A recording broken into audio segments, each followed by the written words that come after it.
you to go. How come? Because I don't want you to make this documentary anymore. Take your money and go, please. What's going on? What's the problem? Sarah, leave. Aaron, I'm not leaving. I'm sorry. You told me once we got started, there was no turning back. I'm not turning back. Turn that song back on. Why? Because I said so. Tell me why. Because it's my favorite song in the world, and I need it because I love it. What do you love about it? Maybe because it does more with one instrumental slow jam than any poet with any quill has ever done in the history of time ever. I've never heard of it before. Well, you wouldn't have. Barely anyone has. It's from an unknown band from a long time ago. Tell me about it. Sarah, I know what you're trying to do, and it's not going to work. Why won't you tell me about it, Aaron? Because you think you want to know my story, but I promise you, you do not want to know my story. But I do. Oh, you do? Really? Yes. Fine. I was 15 years old, but I could pass for 18 because I was big for my age. I could go to bars and see live music. An obscure band came to town. There weren't more than 7 of us in the audience, but I was mesmerized, in particular by a song called Sarah Loves Her Juicy Fruit. It transported me. That night, I went out of town with the band, and I partied with them where they were staying. I felt like I belonged for the first time. But of course, they had to move on to another city the next day. I walked back towards town, and a man pulled over to offer me a ride. He had a nice, kind face. And as he opened the door, he said something to me. I'll never forget it. He said, "Oh my God. Oh my God. This is gonna be a good day." He didn't take me back to town. He took me to a remote part of the woods where he beat me within an inch of my life. He gave me a shovel. He forced me to dig my own grave. He tied my hands behind my back and informed me that he would be burying me alive within the next couple of minutes. And I remember thinking to myself, I should be feeling really badly about this man. But he was magnetic. I loved him. He was smart. He was commanding. He was wonderful in all ways. He only had one flaw. He was not very good at tying knots. And as I loosened my hands from behind my back, and I wrapped them around his neck, overpowering him with my size, I drained his life with my hands. And I thought to myself,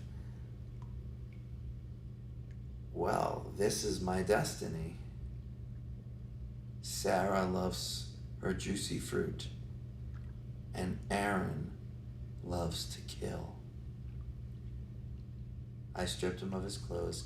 I threw his body in the hole he made me dig for myself, and on instinct, I took off my own clothes, and I lay there communing next to him all night naked. And something very interesting happened. You see, I lied to you earlier. About what? About my beard holes. It's not my hair pattern.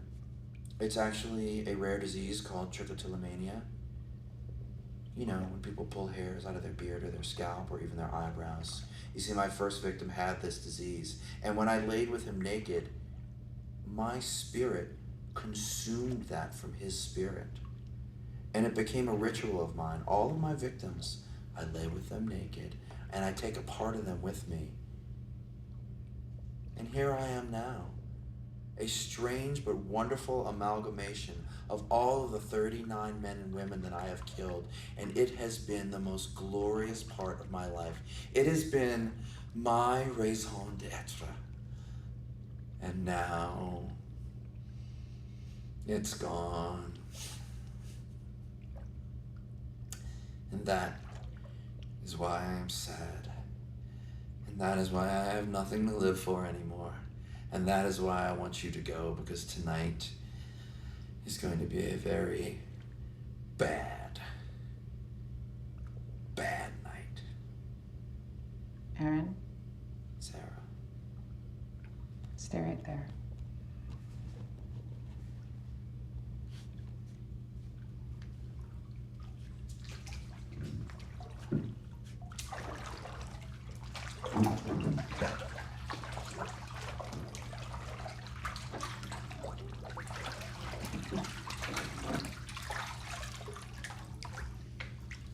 Close your eyes.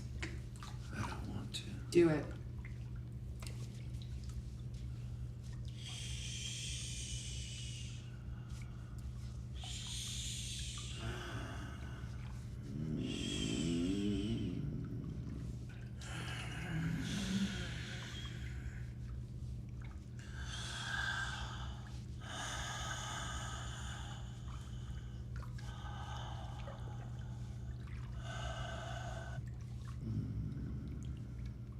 Do you feel better? A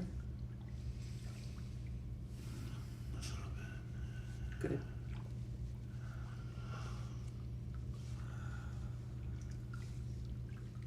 I'm gonna go take a shower now.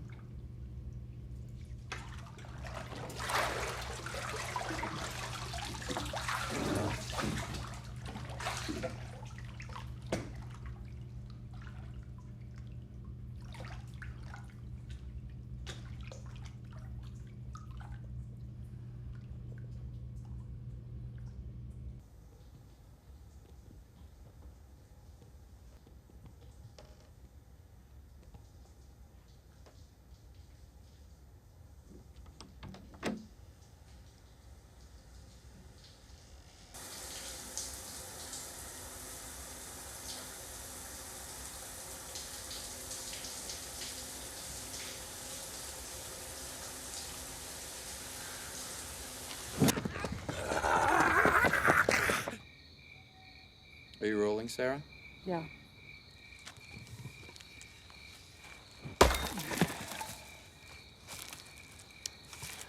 Aaron, if I ask you a question, will you answer honestly? Of course, always. When you're holding that axe, is there a part of you that wants to ram it into my face? You know, considering your past? Well, of course. But then, we wouldn't be able to have all the fun we're having. It's interesting. I think I always thought I was going to die before I could share my work with anyone. But now I have you, which is kind of cool.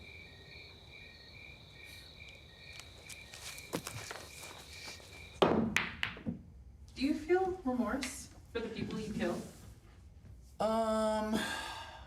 Maybe a little bit, but I feel like I'm pretty fair to my victims. Like I try to give them a warning as to what they're walking into. That's why I put stuff in the ad like, are you a fan of Interview with a Vampire? Like, I want them to know that I'm dangerous.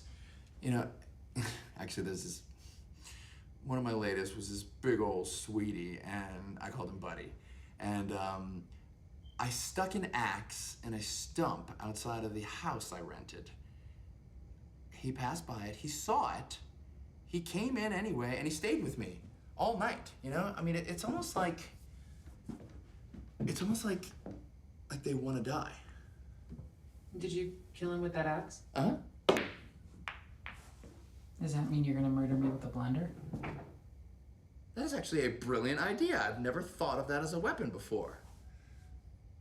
But alas, Sarah, I promised I wouldn't kill you, and I never lie. Not in the cards for us. Well, they said you wouldn't kill me within the next 24 hours, so.